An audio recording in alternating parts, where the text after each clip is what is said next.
Harusnya kalian udah tahu caranya. Cetak, cus, prak, cetak, prak. Langsung aja kita load dulu lah datanya. Import. Pandos SPD. Habis itu biasa-biasa aja. pd.read.csv. Masukin nama filenya. Open.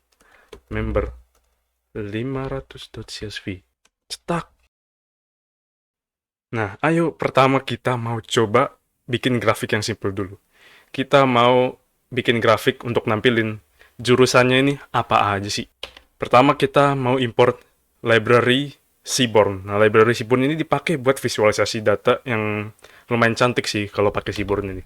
Langsung aja import, nggak bisa ngetik, import Seaborn, masih nggak bisa ngetik. Seaborn SNS. Seaborn disingkat jadi SNS. Nah, Seaborn itu punya banyak macam-macam grafik. Kalau lo mau coba Seaborn, lo tinggal cari example gallery dari Seaborn. Nah, di sini lo bisa lihat banyak contoh cara bikin grafik-grafik di Seaborn. Pokoknya kece banget lah. Tapi kali ini kita mau bikin yang namanya countplot. Karena kita mau lihat, tiap jurusan ini ada berapa sih yang daftar sns.countplot. Nah, di dalam fungsi countplot-nya ini, kita mau masukin series yang mau kita tampilin di grafik. Ini jurusan lah. Jadi kita panggil aja series jurusannya. Dari data frame-nya member, masukin jurusan. Brak. Nah, ternyata hasilnya nimpa-nimpa gini. Aduh, gimana nih? Selau. Berarti kita harus custom sedikit tampilannya ini. Nah, kalau yang putih-putih ini, wadahnya ini, itu disebut figur. Nah, kalau kita pengen custom figurnya, mending kita import satu library lagi namanya matplotlib. Nah, ini kan kelihatan nih, Seaborn ini sebenarnya pakai library matplotlib untuk bikin figur ini. Jadi kita import aja matplotlibnya. Import matplotlib. Terus kita mau import pyplot dari library, dari model matplotlib ini. Terus kita sikat jadi plt aja biar enak. Nah, yang di bawah grafik ini itu disebutnya tix. Dan ini tix di aksis X. Kalau gitu kita tinggal pakai matplotlibnya plt. Dan kita pakai xtix. Dalam fungsi xtix-nya kita masukin rotation-nya berapa. Rotation misalnya 90 dah. Run. Mantap. Dia jadi kelihatan jelas kan sekarang. Wah, TI paling tinggi, saingan sama SI. Nah, ini biar tulisan-tulisannya hilang, mending di akhir kita kasih lagi, waduh, malah keren lagi. Mending di akhir kita kasih lagi plt.show. Baru kita run lagi. Ntar dia nampilin grafiknya doang. Nah, ternyata masih ada. Ya udahlah, biarin aja. Terus gimana kalau misalkan kita mau atur ukuran dari grafiknya? Selau, kita ngaturnya pakai matplotlib juga.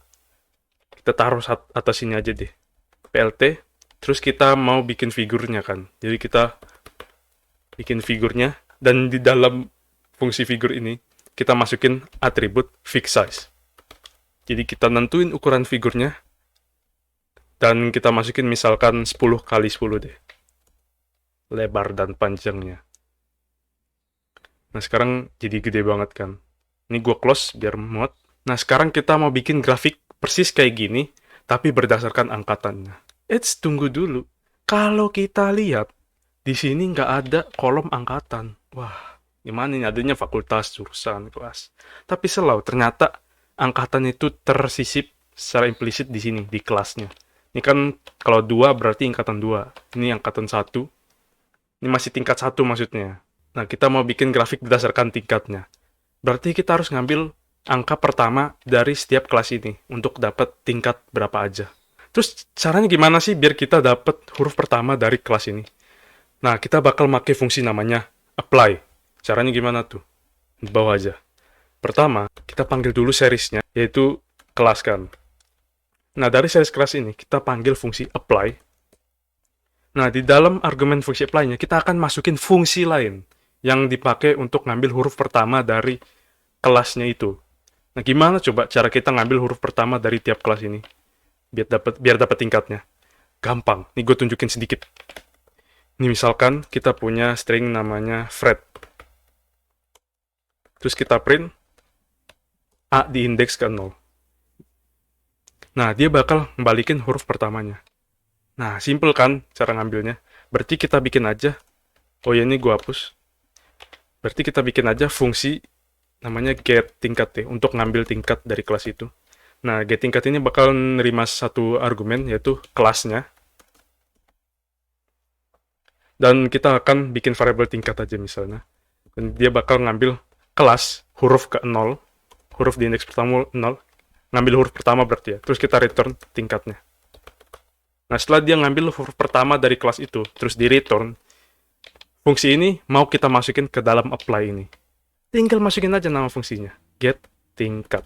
Ingat ya, ini dalam kurung itu cuma selapis, jadi di ujungnya nggak dikasih kayak gini. Tapi kita benar-benar cuma ngasih nama fungsinya doang. Coba kita run. Cus. Nah, dia bakal nge-return series yang isinya tingkat doang. Nah, ini kita simpan aja dalam member. Nggak bisa ngetik. Member tingkat. Loh, kok ada kolom tingkat? Kan tadi nggak ada kolom tingkat. Ya, itu dia. Ya, emang nggak ada. Jadi di sini kita bakal bikin kolom baru. Otomatis kolom tingkat ini bakal dibuat. Isinya adalah ya ini. Huruf pertama dari kelas itu yang kita filter. Run. Habis itu kita langsung aja member.head. Cus. Nah kan, muncul tiba-tiba ada series baru. Tingkatnya berapa-berapa. Nah, kalau udah ada kolom tingkatnya, kita tinggal bikin grafiknya. Tinggal kopas dari atas. Kopas yang ininya aja. Kopas semua. Nah, udah dikopas semua. Ini tinggal kita ganti. Jurusannya jadi tingkat.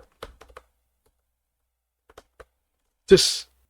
Nah, sekarang kita dapat tingkatnya berapa aja. Wah, ini hurufnya miring ya. Rotationnya kita hapus aja. Run. Nah, ternyata maba paling banyak.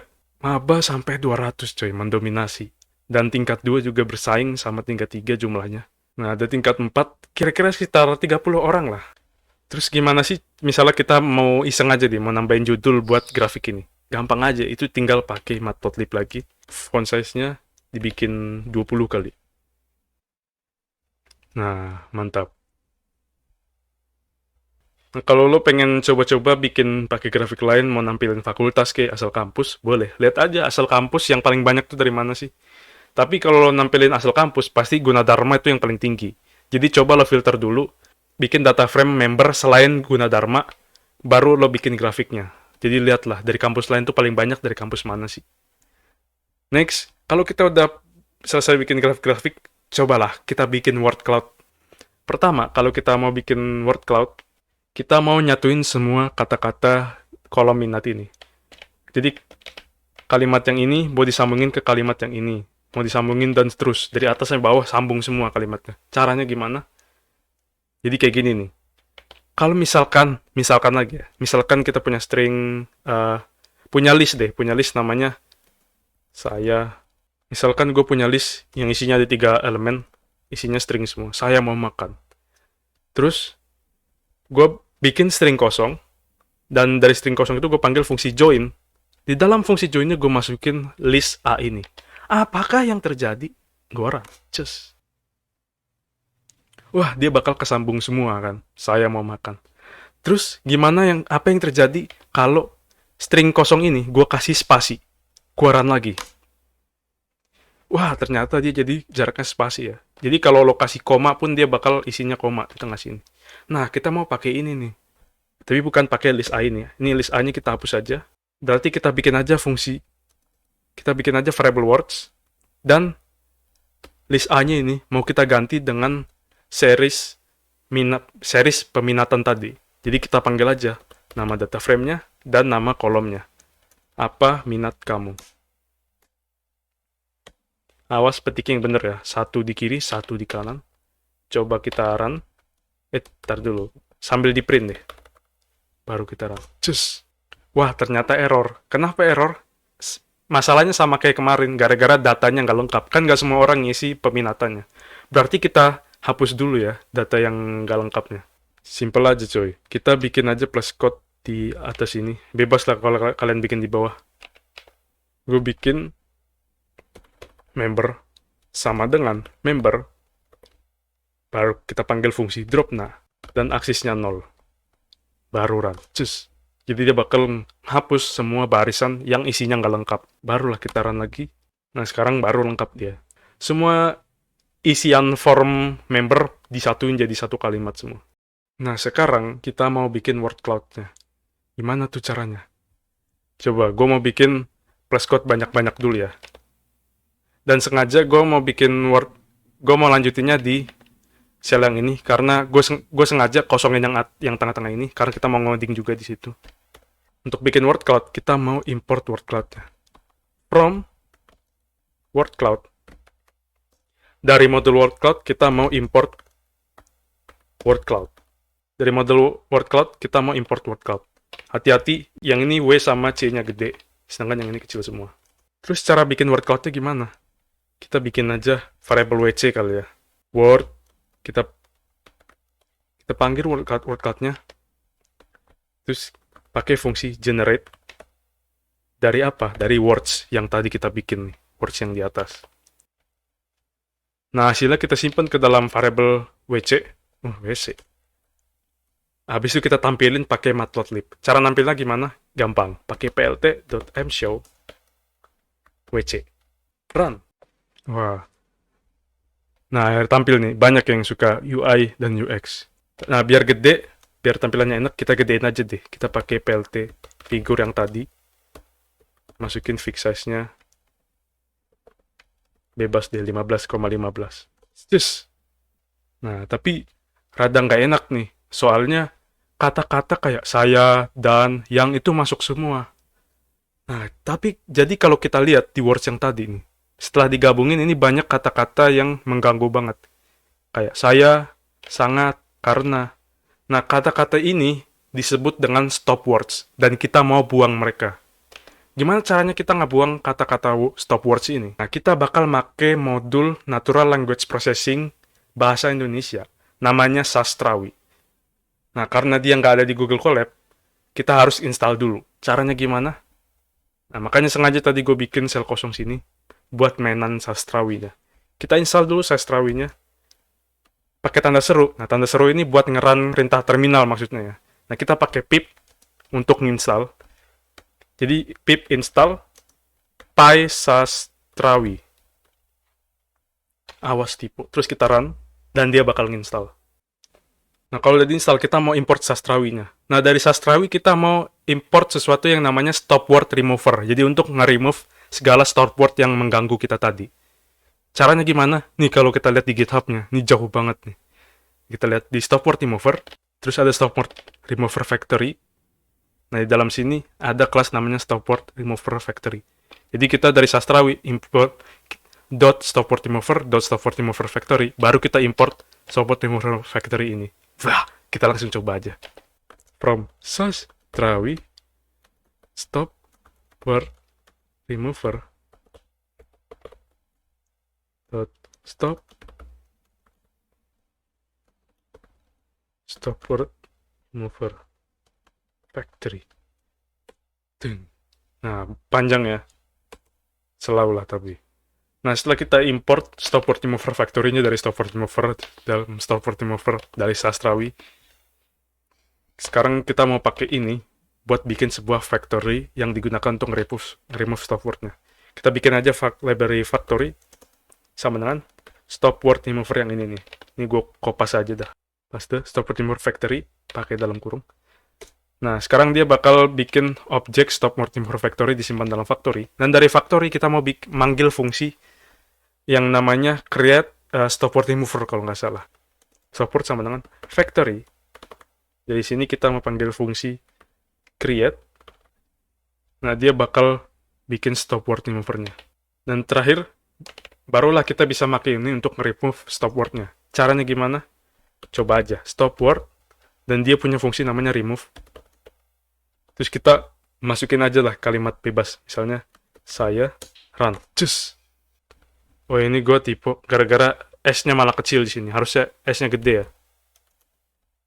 Run lagi. Cus. Nah, ini kan beberapa kata dihilangkan kan. Kayak, saya mau itu hilang karena dianggapnya stop word. Kalau kita coba misalnya di tempat itu, kalau kita coba kayak gini pun dia bakal hilang nih di tempat itunya. Jadi kita bakal fokus ke hal-hal yang penting doang dari kalimat itu. Oke, sekarang kita mau pakai stop word remove ini buat nge-remove stop word yang ada di kalimat minat ini. Biar gampang kita kopas saja codingan yang tadi, yang join tadi. Terus gue paste ke tengah-tengah ini. Tapi sebelum itu, ini dikosongin dulu. Di-cut aja. Terus gue paste ke sini. Sebelumnya kalimatnya ini kan banyak yang caps lock kan. Jadi kita mau sama rata akan biar jadi lowercase semua. Kita pakai atribut stringnya. Terus kita panggil fungsi lowernya. Dan kita simpen aja dalam series namanya minat. Dalam variable minat. Nah, habis itu kita mau apply stop word remove ini. Caranya gampang. Kita pakai minat lagi. Minat dot apply stop word dot remove. Nah, jadi dia tahapnya tuh di lowercase semua dulu, baru di filter sama stop word dot remove-nya. Baru terakhir variable minatnya kita masukin untuk di join semua stringnya. Coba kita jalankan. Nah, jadi lowercase semua dan nggak ada kata-kata stop words lagi. Nah, sekarang karena words-nya udah jadi rapih, udah hilang dari stop words, kita tinggal run lagi word cloud-nya. Just. Nah, baru hasilnya lebih jelas. Nah, kalau lo ngelihat source code yang ada di link deskripsi, word cloud-nya ini lebih menarik lagi. Kalau lo penasaran, cek-cek aja. Oke, thank you banget semuanya. Lo udah bantuin gue buat visualisasiin data member DSC. Jangan lupa registrasi weekly class MLAI buat bulan November. Cek di IG DSC UG. See you later, Google DC Gunadarma, together we grow.